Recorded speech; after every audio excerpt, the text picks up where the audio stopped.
The city of Bangor is about halfway through renovations at City Hall. The entire first floor of the building has been ripped up to restructure the building. Those working on the project say they haven't run into any major problems, but some small things that are to be expected with an older building. Currently, the budget is at about $9 million. Spending and the timeline are both on track. Along with improving heating and cooling throughout the building, engineers say the new layout will be more convenient for visitors. The idea was to make the building more user-friendly for the residents that come to visit us and seek services at City Hall. So basically we're putting the majority of services that the public require on the first floor for easier access.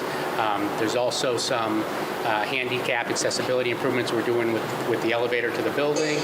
So that'll service all floors at City Hall, and security is a big one as well.